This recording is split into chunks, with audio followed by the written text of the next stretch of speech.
Vamos a revisar lo que es la clase número 17 relacionada a forecasting. Y los objetivos de esta clase es que podamos utilizar cómo entender la disciplina del forecasting en lo que son las series de tiempo, principalmente sus componentes de estacionalidad y río blanco. Hay más, pero esos son los que vamos a revisar. También vamos a aprender a cómo descomponer una serie de tiempo en lo que es la tendencia, estacionalidad, ciclicidad e irregularidad. Y vamos a revisar el paradigma de los modelos híbridos y cómo se pueden utilizar para forecasting. Y bueno, también aplicar siempre estos conocimientos con las herramientas que hemos visto en el curso, principalmente Scikit-learn y algún par de librerías más de cómo hacer forecasting con modelos híbridos.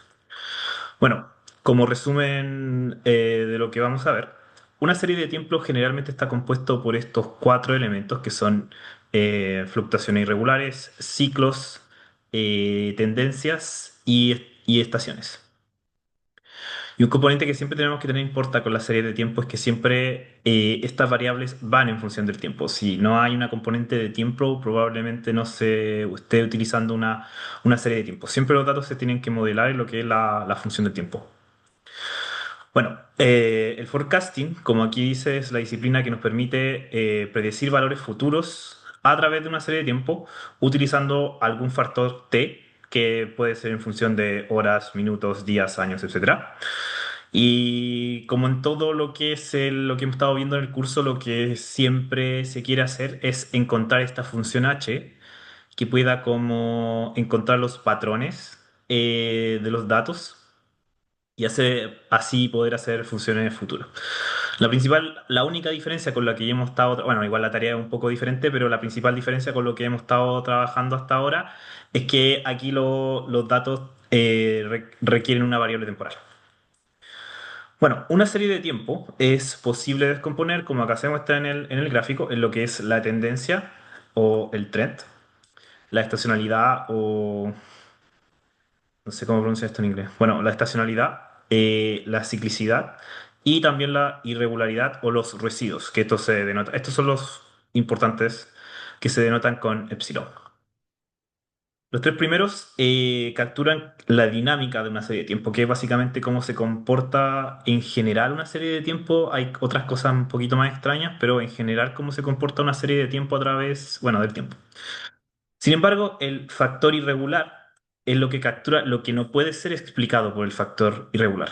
Está un poquito relacionado con lo que ya habíamos visto en Machine Learning, que por ejemplo nosotros tenemos un modelo de aprendizaje supervisado que lo que busca es como encapsular los patrones generales de los datos para hacer una predicción, ya sea una regresión o una clasificación.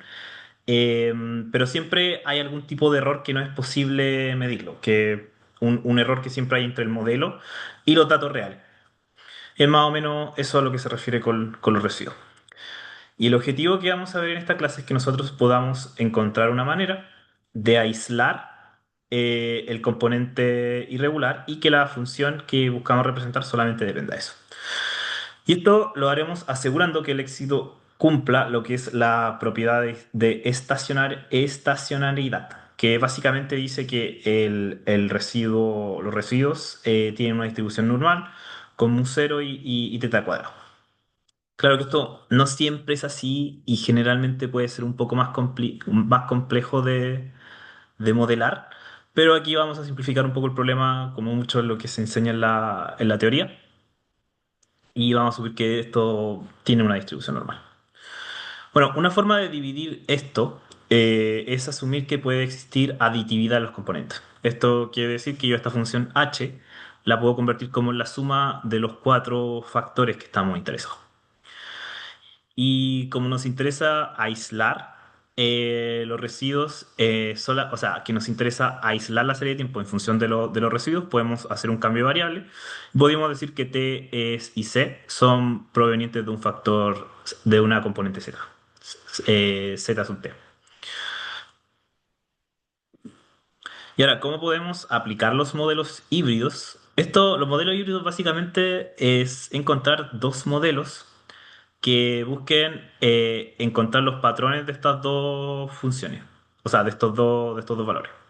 Uno para el z0, que son los componentes de la serie de tiempo, y el otro para los residuos. Y bueno, esto también es una aproximación.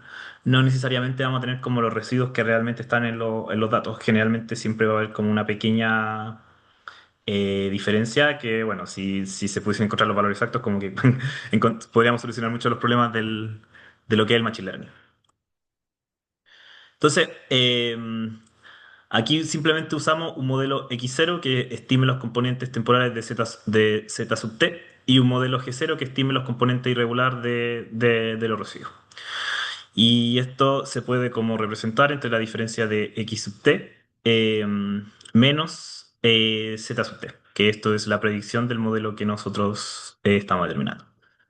Bueno, y estas X0 y X2 representan los valores pasados de XT y X2 se refiere a las variables exógenas que podrían aparecer en XT, que ya vamos a hablar un poco más en detalle de qué son las variables endógenas. Y el X es básicamente la unión disjunta, porque no comparten valores, de X1 unión X2. Y finalmente nosotros podemos reducir toda esta, o sea, la predicción final la podemos reducir en la suma de ambas predicciones, que sería el X predicho o el X subgorro, igual a Z subgorro más epsilon subgorro. Bueno, y para esta clase nosotros vamos a trabajar con un dataset de series de tiempo, que es el dataset de Daily Climate Time Series Data, que contiene datos meteorológicos que van desde el 1 de enero de 2013 hasta el 24 de abril de 2017, que son datos de la ciudad de Delhi, en India. Y la idea es que podamos usar este dataset para construir un modelo de forecast en base a la temperatura a partir de los datos pasados. Entonces, básicamente es un dataset que vamos a medir la temperatura y vamos a intentar predecir como temperatura futura en base a las componentes de tiempo de la medición anterior. Bueno, este dataset está disponible en el material del curso, así que lo pueden llegar a utilizar. Y bueno, aquí corremos el cola. Aquí vamos a tener una variable de fechas, que va a ser nuestra variable temporal. Vamos a tener la temperatura promedio, la humedad, la velocidad del viento y la presión media. Y bueno, como en todos los datos de Machine Learning que hemos trabajado en el curso, nosotros tenemos que siempre realizar el holdout, que es separar el dataset de las componentes de training y testing, y bueno, también pueden agregar una componente de validación o development. Pero como estamos trabajando con series de tiempo, acá hay una pequeña diferencia, que es muy importante que la tienen que considerar siempre si es que van a trabajar con dataset o colecciones de datos que tengan una representación de temporal y que ustedes busquen también modelar series de tiempo. Entonces, a diferencia del enfoque que nosotros hemos utilizado en todo el curso, aquí tenemos que separar los datos bajo tres primicias. En verdad, esto no es tan así como a ciencia cierta de que tiene que ser así, pero siempre tienen que tener como considerar como una componente de tiempo en la separación que ustedes van a hacer. Entonces, una forma de hacerlo es separar los datos bajo un corte temporal que es definido de los datos, que por ejemplo, no sé, que desde esta fecha va a ser de training y que desde la otra fecha va a ser componentes de predicción. Otra es separar el modelo usando la primera facción de los datos y luego evaluar los datos en la segunda facción de los datos. Lo que pasa es que a veces de repente como que estos datasets se pasan como en distintos periodos y ustedes pueden utilizar un periodo de tiempo como pasado y luego usar como datos futuros. Y esto también como que se utiliza mucho como en simulación de datos. O sea, como datos sintéticos. He visto como algunos proyectos que están empezando a utilizar como simular como cuáles podrían ser como valores futuros y los sintetizan con CityGAN o LLM o modelos de difusión para poder usar este tipo de predicciones. Bueno, pero para este ejercicio en particular buscaremos predecir la temperatura promedio del 2017 usando los datos que son del 2013 hasta el 2016. Entonces, bueno, aquí podemos ver la fecha máxima que nos dice que es el 2017 del 24 del 04 a las, bueno, 0000. Entonces, hacemos el hold out, pero aquí colocamos un where, que nosotros vamos a querer solamente los datos que sean mayores o iguales a esta fecha. Entonces aquí lo ponemos en training testing, Esto lo separamos, hacemos unas copias para no tomar los datasets originales, que esto es para que no modifiquemos el dataset como está en el dataframe. Por esto se agrega este copy. Y la variable que vamos a predecir la temperatura promedio. Entonces es el min temp. Entonces aquí la separamos, borramos la columna set, que esta no la vamos a utilizar, sacamos la etiqueta, hacemos lo mismo para el conjunto de testing y esto ya podemos ver alguna estadística, que el porcentaje, que el 93% del dataset va a ser para training y el 7% va a ser para testing. Bueno, esto como siempre ustedes pueden ser 80, 100. No es que acá en la serie de tiempo sea como estrictamente que tiene que ser 9307. No hay ningún paper que avale eso. Pero generalmente, no generalmente, pero en algunos papers he visto que siempre se utiliza como un 10% para medir forecasting, a diferencia del 20%. Pero como les digo, esto no está escrito en piedra. Eh, a veces un supuesto que ustedes tienen que hacer cuando ustedes están trabajando con estos datos, si necesitan como alguna muestra más grande para el testing, ahí lo tienen que ir viendo en el proyecto. Bueno, y aquí vamos a hacer una pequeña plot de los datasets. Aquí simplemente estamos concatenando los dos datasets de todas las fechas que vamos teniendo en función de la temperatura promedio, en base desde junio de 2023, o sea, junio de 2013 hasta el 2016, bueno, hasta enero de 2017, que esto es lo que queremos predecir, por esto lo dejamos de la parte de test. Bueno, como ya hablamos un poquito de eso, pero volviendo a retomar lo que se había dicho, el forecasting es la disciplina que busca predecir los valores futuros de una serie de tiempo, dados sus valores pasados. Esto, si bien es intuitivo, y lo que voy a decir es como un poco obvio, pero siempre es importante aquí considerar estos detalles, cosa de que se entienda bien lo que uno está haciendo. Matemáticamente esto se puede expresar como xt igual a h de t con x en función de xt menos m.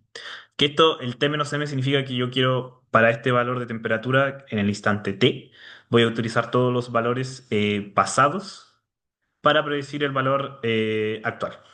Que es un poquito parecido a lo que se veía como bueno, si es que hicieron un curso de introducción a la computación, que era como un poco la recursión o un curso que era como de álgebra o cálculo, que es muy parecido a lo que se hacía como la inducción, es como la misma idea. Eh, bueno, y algunas preguntas podemos usar los valores de otras, o sea, podemos usar los valores pasados para predecir otros valores. Bueno, bueno, como esto no es una clase asíncrona, la respuesta corta es sí. Y aquí hay algunos ejemplos que es predecir la temperatura del día siguiente como un input de los 5 años de temperatura registrado. Predecir la nota del siguiente laboratorio en base a las notas de los últimos 3 laboratorios. O predecir la inflación en base a la última cifra económica. Y bueno, otra pregunta, ¿el forecasting está limitado a problemas de revisión? Y bueno, la verdad es que no. Esta tarea de la temperatura, o bueno, no un ejemplo más simple. Uno, por ejemplo, acá donde yo estoy, en la ciudad de Stavanger, siempre hay mucha... Es difícil como determinar si va a llover o no, porque a veces como que siempre está nublado, pero poder determinar si es que va a llover o no, a veces como que las aplicaciones especialmente en esta fecha, que ahora acá está conversando el invierno, como es, a diferencia de Chile, hemisferio norte, eh,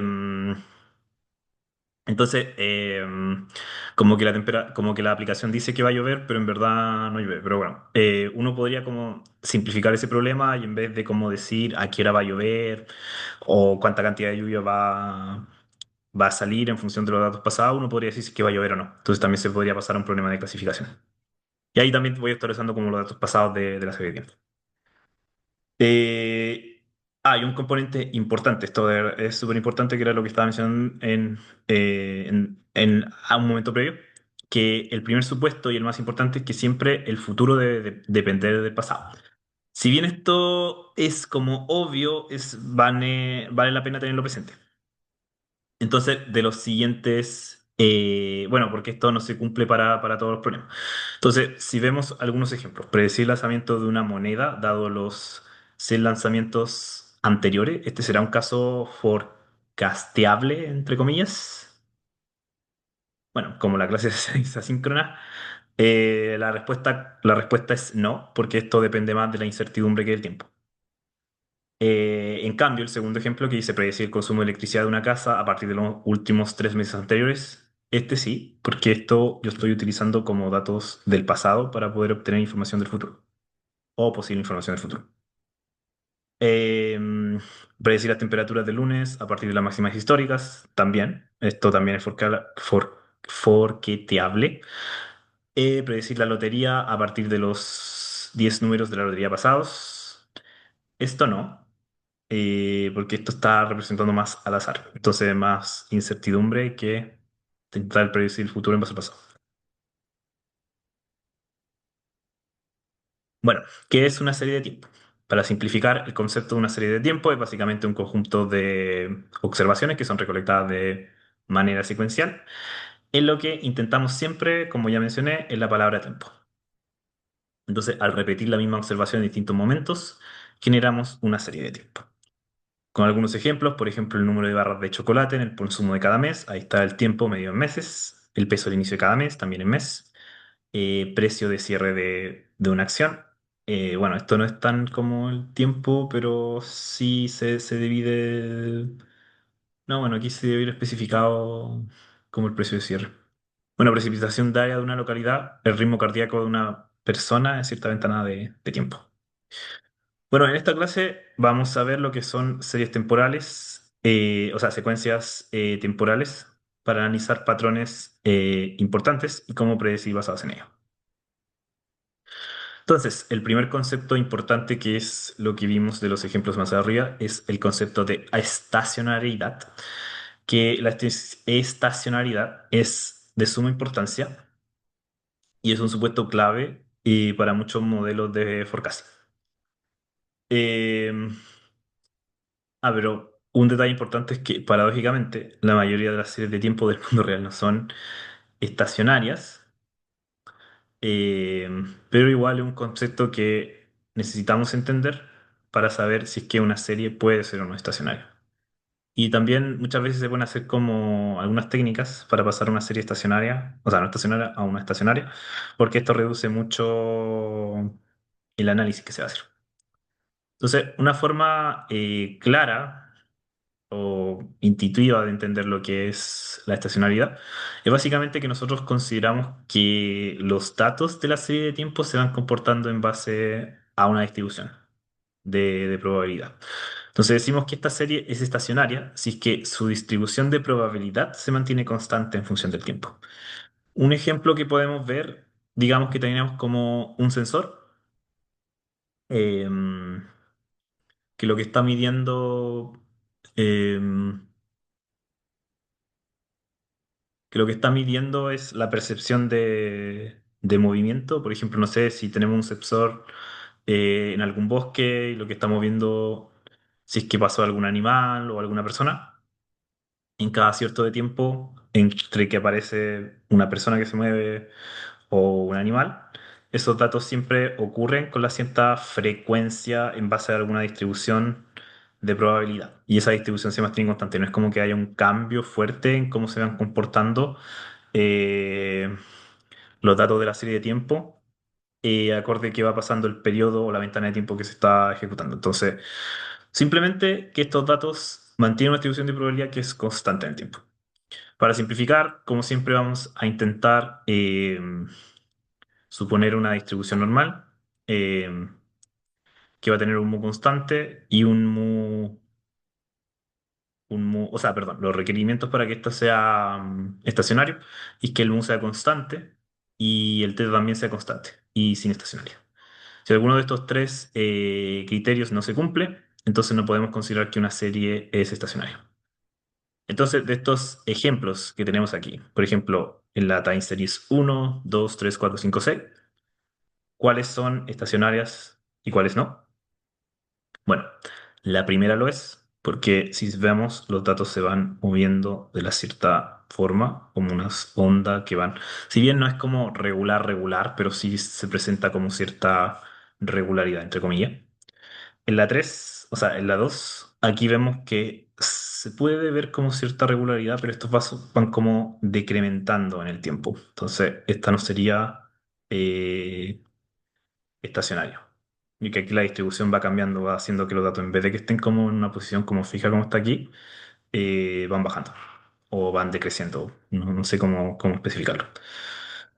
Bueno, esta yo me acuerdo que lo veíamos bueno, en mis tiempos el curso se llamaba Sistema Newtoniano, ahora no sé si lo habrán cambiado el nombre, pero era como un resorte con refuerzo amortizado o algo así. Eh, y este también es estacionaria, que si bien la distribución tiene como la amplitud un poco más grande en la onda, pero se sigue comportando de la misma forma. Bueno, yo creo que esta es la más clara. La serie 4 está totalmente no es estacionaria debido a que no se ve como cierta regularidad en los datos. Bueno, y para avanzar, las 5 y las 6 estas también son estacionarias porque son muy parecidas a la primera. Segundo concepto importante que vamos a revisar es lo que es el ruido blanco. En el caso de las series de tiempo, o sea, el caso más deseable de una serie de tiempo es lo que llamamos el ruido blanco. Este tipo de serie se caracteriza por lo que cada uno de sus valores es una variable aleatoria idénticamente distribuida. Y esto significa que cada dato no tiene relación o independencia, perdón, o dependencia de los datos posteriores.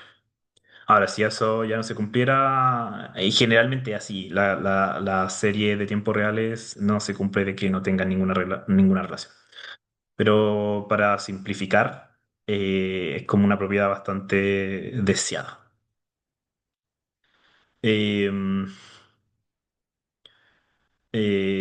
bueno, y también esto se cumple con la propiedad de arriba, que también los datos deben provenir de la misma distribución.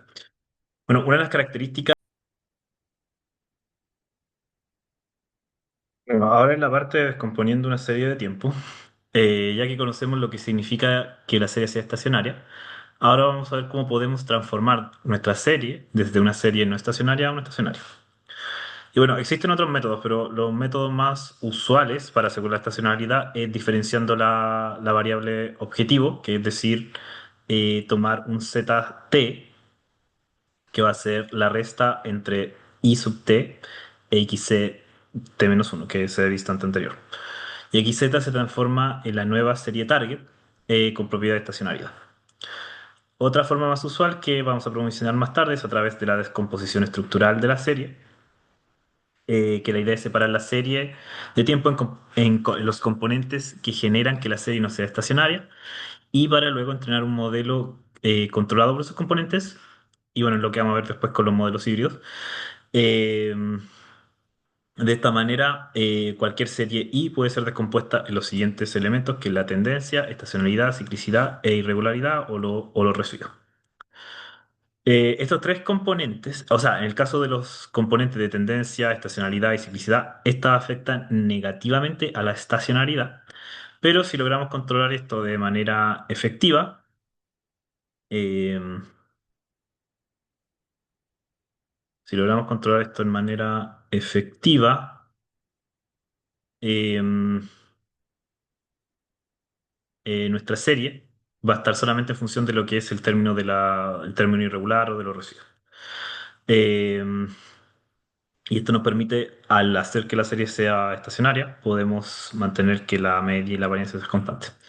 Entonces, nuestro objetivo es encontrar un método en que el término irregular sea estacionario, es decir, que siga esta distribución. Y en este caso se asume que los errores se van a distribuir de forma gaussiana, como ya lo dije en los componentes en la parte anterior. Entonces, para relacionar estos componentes, en la literatura se utilizan generalmente dos asunciones, que es asumir que hay una relación aditiva o también puede ser una relación multiplicativa entre todos los términos. Eh, Aquí en el ejemplo de la clase vamos a ver una relación aditiva, pero también se podría aplicar para una asunción, un supuesto multiplicativo. Entonces, bueno, ahora pasemos a ver cada uno de los componentes.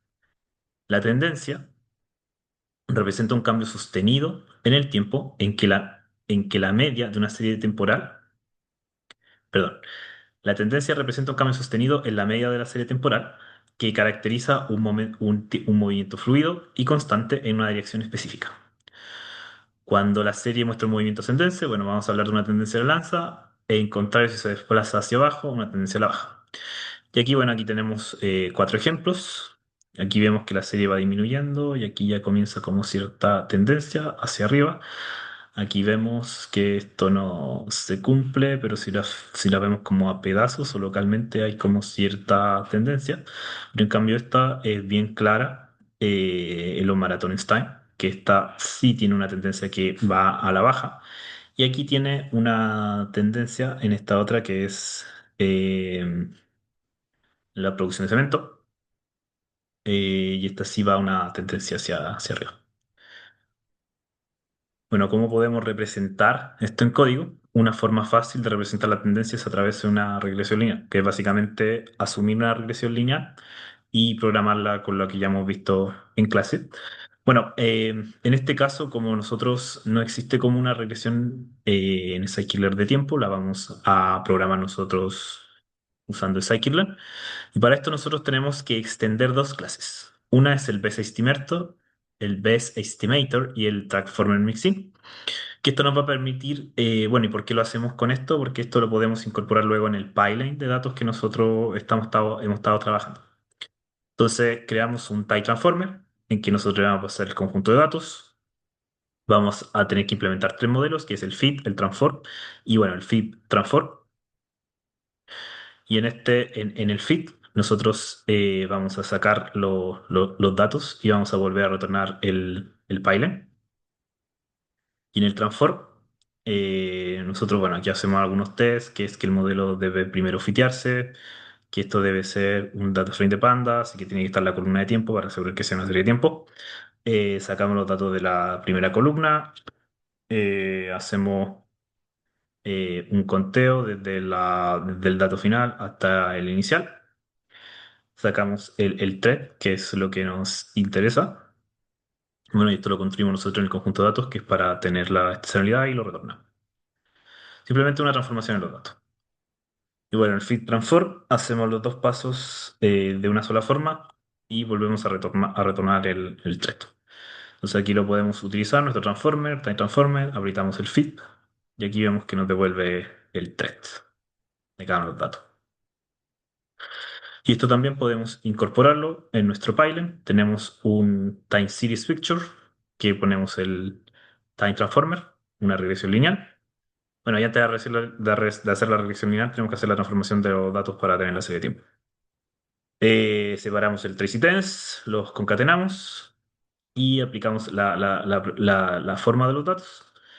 Y luego los vemos como se vemos en un gráfico.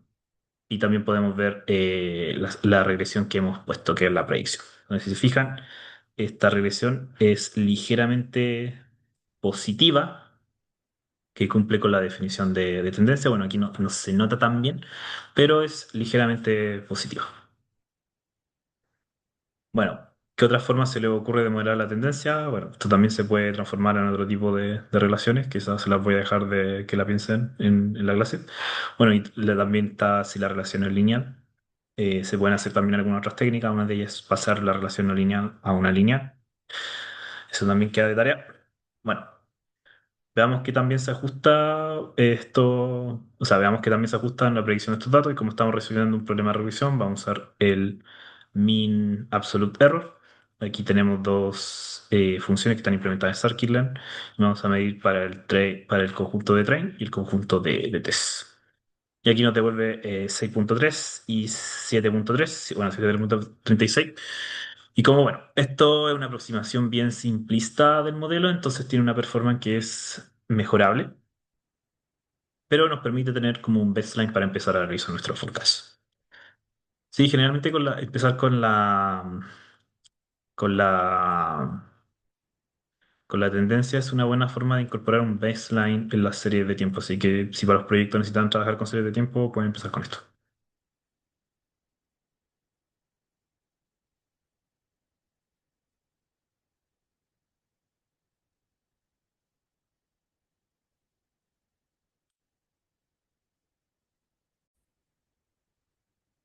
No había un error en el código, por eso tuve que parar un poco la grabación.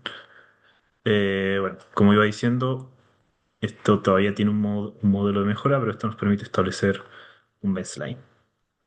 Bueno, aquí podemos ver el error de predicción, que es el error de train entre los datos y el modelo predicho y el error de train y testen. Esto los concatenamos para verlo en un solo gráfico. Y aquí vemos que hay un error en la predicción y no se ajusta tanto como a la que habíamos revisado más arriba. Bueno, a partir del gráfico podemos ver que se observa un comportamiento estacional, calzando los máximos en los meses de julio y los mínimos en noviembre. Pero se va viendo que a medida que pasa el tiempo se va viendo los ciclos que son cada vez mayor. En otras palabras, los errores todavía no se comportan como errores blancos. Esto lo podemos comprobar con un test ADF, que en el test necesitamos, bueno, instalar esta medida StatModels.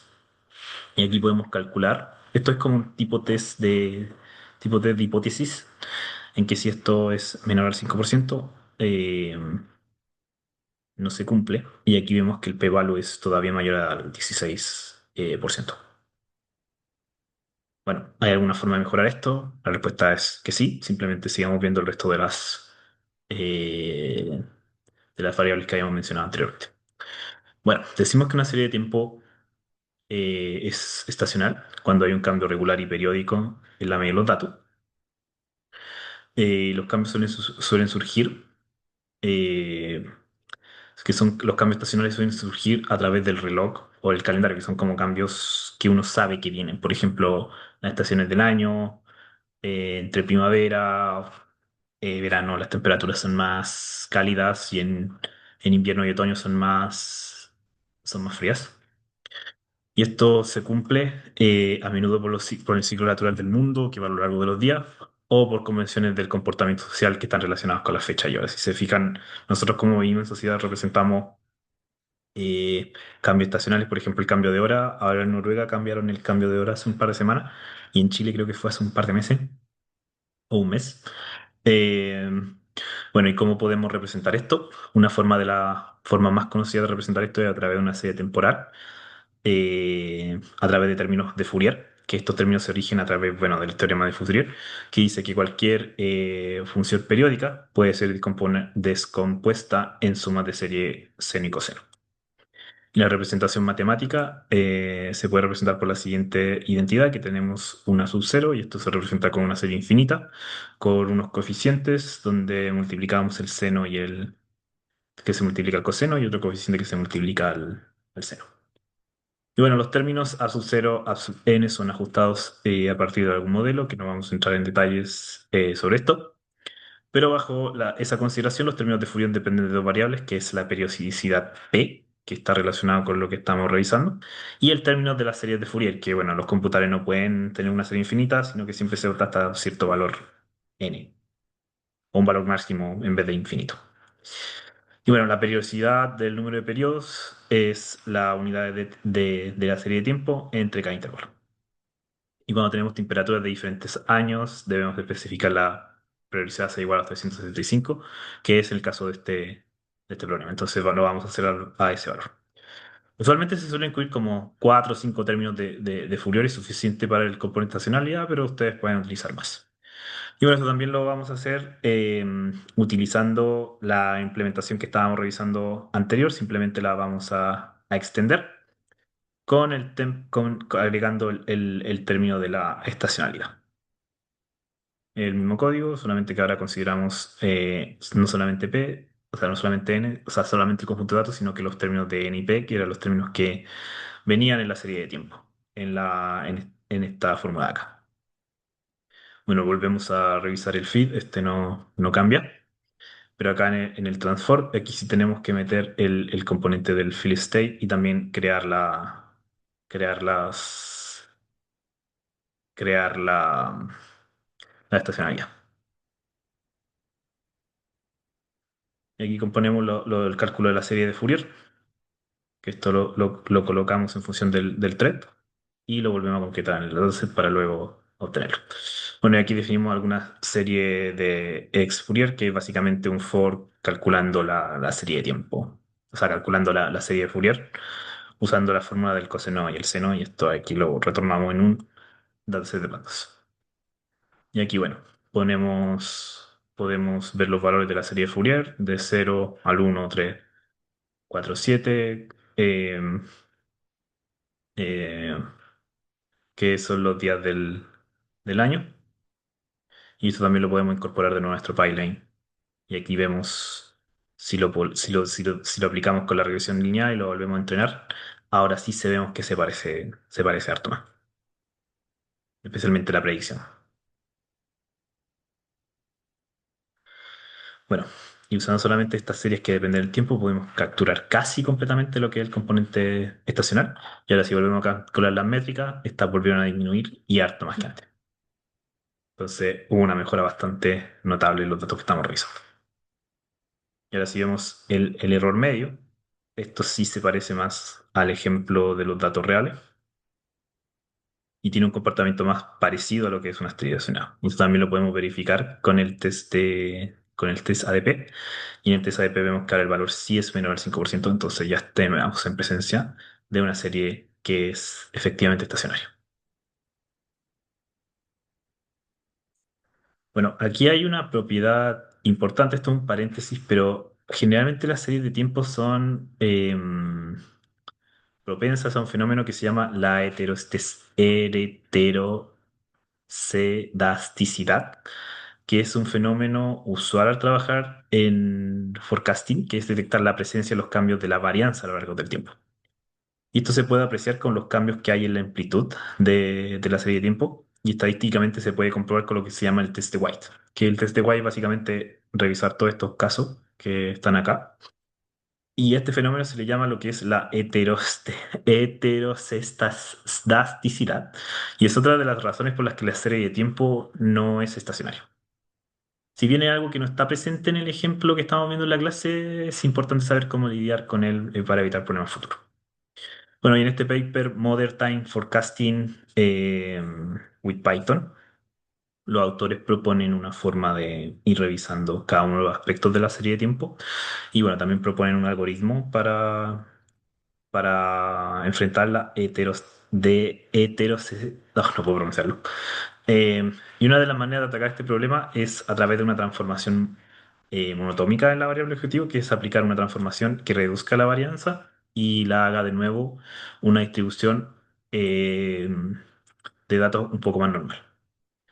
Y bueno, existen diferentes transformaciones que se pueden lograr esto. Aquí pueden revisar el ejemplo en detalle, pero una de las más conocidas es la transformación Boc-Cox, que viene definida por la siguiente expresión, que si E sub t en base a un valor tau, si el valor tau es 0, esto es x sub i expuesto por, o sea, potenciado por tau, menos 1 partido en t, o si no se utiliza el logaritmo. Y se puede decir que la transformación Boc-Cox es una generalización de la transformación logarítmica en diferentes valores de tau. Y esta transformación imita otras como x cuadrado, donde el tau es 2 cuando uno es raíz de 2 o es 0,5 cuando es raíz de i, y 0,5 y así sucesivamente. La principal desventaja de esta transformación es que los datos tienen que ser estrictamente positivos, entonces tienen que considerar esos detalles también. Y agrega unos pasos adicionales al pipeline para hacer la transformación de los datos. Bueno, vamos a ver cómo implementar esto en Scikit-learn. Y Scikit-learn viene con una función que se llama el Power Transformer, que aquí implementa el método del POPOS. Entonces no tienen que implementar nada extra como lo veníamos haciendo. Simplemente pueden llamar a esto y bueno, aprecian el dato del feed train y aquí le pasan los datos de la variable de entrenamiento y el transform. Y bueno, aquí podemos ver la diferencia, que este es el valor original, que aquí se ve que está muy propenso a el fenómeno, pero una vez que aplicamos la serie de tiempo, esto vuelve a ser más estable. Bueno, con la transformación podemos volver a correr el modelo anterior y aquí podemos obtener como un ejemplo de la predicción. Y se fijan que esto es más similar a los valores que están acá. Bueno, el último método que vamos a ver antes de los residuos es el comportamiento de la ciclicidad, que esto es diferente a la, al, al- a la propiedad de estacionariedad. Eh, que esto es un fenómeno también particularmente frecuente en la dependencia de la serie de tiempo, que también es a través de ciclos, pero es un poco diferente. Aquí son patrones de crecimiento y decrecimiento que están relacionados en un momento dado, que depende también de tiempos anteriores, pero no necesariamente en intervalos fijos de tiempo per se. Por ejemplo, las estaciones de año, nosotros sabemos que son cada cierto tiempo en el año o también los cambios de hora. Pero lo que son, por ejemplo, las recesiones o la inflación o las tasas de desempleo, como que también pasan como por ciertos ciclos. Por ejemplo, dicen que la economía sufre ciertos ciclos de recesión, etcétera. Aquí es lo que se dice como ciclicidad, bueno, valga la redundancia, pero aquí la diferencia es que no podemos saber cómo, cuándo va a pasar a per se. Y esto también puede ser erupciones volcánicas, poblaciones de animales, epidemia, pandemia, etcétera, etcétera. Bueno, y aquí como mencioné, el comportamiento del cíclico, a diferencia de la estacionalidad, los ciclos no dependen necesariamente del tiempo, no es constante. Lo que ocurre es que el ciclo tiene que ver con la fecha específica de ocurrencia, en cambio, en la ciclicidad es un poco más independiente. Por ejemplo, las temperaturas suben todos los veranos, esto es un componente estacional, pero la recesión económica se dan una vez cada 10 años. La diferencia es que no sabemos el momento exacto en que se van a dar. Por ejemplo, en Chile podrían ser los terremotos, que si uno mira los datos, como que había un terremoto grande como cada 20 años. El último fue el 2010, ya han pasado 25 años. Que, bueno, hubieron algunos terremotos fuertes, pero no sé si fueron tan fuertes como el del 2010. Bueno, una manera de controlar este componente, porque este componente también hace como cambios en la función de tiempo, es utilizar un tipo de feature donde las más comunes son creando los rezagos o lags en las variables xt, xt-n, xt-n, etcétera. Usar valores estadísticos como una ventana temporal móvil, que es la media móvil de estas observaciones, el máximo de las últimas dos, etcétera. Y el exponentially weighted loving average, que están marcados por esta fórmula. Pero una pregunta importante de esto es cómo saber cuántos lags vamos a cumplir. Por ejemplo, aquí los números de n, nosotros estamos eh, viendo una cantidad de lags, pero esta correlación se mide entre las observaciones que tiene una serie de tiempo que van separados por intervalo. Entonces, controlar los efectos de estas observaciones intermedias, a diferencia de de la autocorrelación simple, eh, se considera que toda dependencia está como acumulada con un desfase. Entonces, la correlación parcial se centra en la relación directa, eliminando la influencia de todo lo dentro, entre todos los demás lags, y esto se demuestra que se puede ajustar para modelos de regresión múltiple, donde la correlación parcial entre lag determina por varios lag específicos anteriores. Entonces, esta medida de identificar el número de lags autorregresivos generalmente depende mucho de la intuición, pero podemos aplicar ciertos criterios. Por ejemplo, aquí al graficar la autocorrección parcial, yo observo hasta qué punto se dejan de ver, dejan de ser significativos, que son cercanos a cero, o dentro del área de significancia estadística, podemos ver cuántos lags podríamos ver ser útil para observaciones futuras. Entonces, bueno, aquí usamos esta función Style Model para ir revisando el partial autocorrection function. Y del gráfico podemos ver que la serie tiene una fuerza temporal, un fuerte rezago temporal en la variable xt-1. Y este efecto es repartido en los primeros días. Entonces, ya conociendo los lags de mayor importancia, podemos generarlo en nuestro modelo. Y bueno, aquí vamos a implementar una función de xlags, que lo vamos a hacer para la media móvil los 3 últimos días y con un lag de uno de la serie. Y esto lo aplicamos aquí, lo calculamos en cada uno de los fixtures que estamos trabajando. Y aquí noten que se generan valores nulos los primeros, que estos son específicamente las primeras dos filas, que el primero no tiene anterior, entonces por eso están esos valores cero. Y esta ventana se conoce como latencia y se puede entender básicamente como el número de steps necesarios para generar la predicción usando el modelo a partir de los lags. Entonces usaremos esta ventana para analizar la performance de nuestro modelo. Entonces aquí la volvemos a incorporar a nuestro pipeline. Aquí tenemos los lags, tenemos el inputter que es para imputar los valores nulos de las dimensiones de la entrada, que son los primeros casos que hemos visto. Tenemos los fixtures, tenemos los targets. eh, y luego al final aplicamos la regresión lineal que veníamos trabajando. Si esto lo vemos en el pipeline, se ve así en la representación gráfica. Y con este nuevo pipeline generado, podemos entrenar nuestro modelo. Podemos dropar las filas que contienen la latencia. Y al final podemos generar este nuevo gráfico. Y se fijan que es mucho más equivalente al que ya veníamos trabajando. Entonces, aquí está lo que hemos hecho, es que estamos analizando las tres componentes de la serie de tiempo, que es la ciclicidad, la estacionalidad y la tendencia, para que podamos reducirlo todo a los residuos, que es la parte que vamos a ver ahora. Entonces, generalmente los pasos que tienen que trabajar, si están usando con series de tiempo, es aislar todas estas tres variables, para que después solamente tengan una función, eh, entre comillas, una función solo en los residuos. Bueno, ¿por qué existen desfases fuertes? O sea, ¿por qué existen desajustes al inicio del conjunto? ¿Y cómo lo pueden arreglar? Eso lo vamos a eso se los dejo propuesto. Pero ahora si revisamos las variables de la regresión, fijamos que esta ha mejorado incluso aún más. Entonces los errores de propagación también hay un cambio significativo y son más parecidos a los ejemplos que estábamos revisando al principio de la clase. Y también vemos que el test de hipótesis incluso se reduce más. O sea, el test de White, perdón.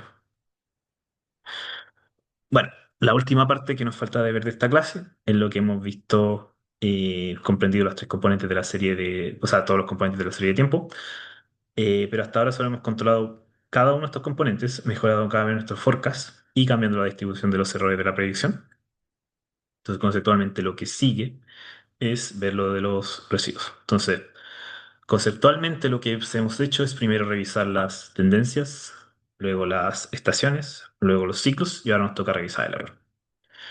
Bueno, el componente residual resulta luego de eliminar las tendencias, la estacionalidad y la ciclicidad de los tres de tiempos. Entonces, asumimos que la relación entre si asumimos que que la relación componentes es aditiva, como lo dijimos al principio de la clase, entonces expresa como I igual al I de los datos menos T E más C, donde I representa la serie temporal original, T la tendencia, E la estacionalidad y C la ciclicidad. Y tradicionalmente el factor irregular o los residuos se considera impredecible y es conocido por el término de error, que es como lo que les decía que en tareas de Machine Learning es como ese error que no se puede capturar con las funciones, porque siempre las funciones son como una aproximación de los patrones que existen en los datos, que se puede ver como en una comparación con los enfoques de aprendizaje supervisado, de clasificación o clúster. Bueno, en los modelos estadísticos clásicos, el objetivo siempre es, de todos los componentes, es que solo quede el componente irregular, el que no se puede explicar. Pero bajo este paradigma, pero y bajo el paradigma del Machine Learning, no se considera totalmente impredecible, como se dice, sino que es posible capturarlo, partes de él, usando lo que son las variables exógenas al hacer objetivo. Por ejemplo, el componente irregular de las ventas al por menor podría explicarse distintas actividades promocionales que se implementan. En un ejemplo, con esta información adicional, componente impredecible comienza a ser de cierta forma impredecible, pero no del todo. Y aún así, por más variables que se añadan, siempre queda algún componente verdaderamente irregular o de error que no se puede capturar completamente. ¿Y cómo podemos revisar esto? Que es con los modelos híbridos que mencionamos anteriormente, que aquí simplemente utilizamos dos modelos, básicamente es eso. Uno para poder capturar las relaciones de estacionalidad, ciclicidad estacionalidad, tendencia y ciclicidad. Y el otro para poder modelar los residuos. Eh, es posible usar un algoritmo de los componentes y otro algoritmo para el resto, como ya mencioné. Y para esto usamos la serie original y un segundo algoritmo para el ajuste residual. Es deseable que estos modelos usen features distintas dependiendo de lo que queramos que aprenda cada modelo. Por ejemplo, si usamos un modelo para aprender la tendencia, necesitaríamos la cantidad de tendencia en el siguiente modelo. Entonces, siempre es importante considerar esos dos detalles. Y aunque es posible usar más de dos modelos, en la práctica no es tan sencillo y lo más simple es siempre simplificarlo y solamente usar dos modelos. Y algunos lineamientos pueden ser un modelo simple de Machine Learning, generalmente una regresión lineal o un modelo lineal para entrenar los componentes temporales de ciclicidad, y un modelo más complejo y no lineal de Machine Learning como XBoost o una red neuronal para el componente residual. Bueno, también podríamos aplicar algunos modelos, qué desventajas podrían tener, bueno, eso depende de los modelos que estén usando y los más detalles, eso también se los dejo propuesto. De esta manera, la idea es que este modelo sea como un ayudante para capturar los efectos de la serie temporal y así el algoritmo pueda atacar la componente de los residuos o la irregularidad. Si bien es posible que estos algoritmos en ambos puntos, si bien es posible que al usar estos algoritmos tengan el cuidado del tipo, o sea, al usar estos algoritmos tengan cuidado al utilizar qué componentes usan. Por ejemplo, los modelos de ensemble basados en árboles de decisión no son muy buenos para la representación de la tendencia de la serie temporal. Entonces ahí tienen que revisar si es que el algoritmo que van a usar como de regresión captura las propiedades de la serie de tiempo. Bueno, aquí vamos a implementar una función de exógena con los lags, que es básicamente que vamos a obtener el las de las variables exógenas. Y si no, asumimos que disponemos de las variables de la humedad, el tiempo del viento y la presión media. Y de no ser así podemos tener cuidado, o sea, tengan cuidado de que puede estar en presencia metálica. Bueno, y aquí creamos dos pipelines, uno para el modelo residual y otro para el modelo. Y aquí vemos, utilizamos las variables que asumimos que están y lo entrenamos por separado y generamos las predicciones. Y aquí, bueno, vemos de nuevo el forecast de las temperaturas. También lo podemos analizar para el conjunto de datos y vemos que esto de nuevo ha bajado aún más. Y notamos que la métrica de entrenamiento bajó notablemente, mientras que la métrica sube levemente. Esto puede ser que haya un overfitting o que se haya, puede haber tenido algún tipo de bias en los datos que estamos utilizando. Eh, Ahí tocaría revisar por qué está pasando eso, pero las causas, bueno, aquí está la pregunta propuesta, pero las causas igual podrían ser muchas, como todo en Machine Learning que pase con el overfitting. Y bueno, aquí volvemos a revisar los errores entre la parte de training testing, que de nuevo se asemeja un poco más. No, en verdad, yo le encuentro que están bastante parecidas, pero esta sí está más parecida a la primera que llamó la atención de la clase. Bueno, eso sería la clase de predicción de forecasting. Espero se haya entendido y cualquier duda me mandan algún correo por el curso.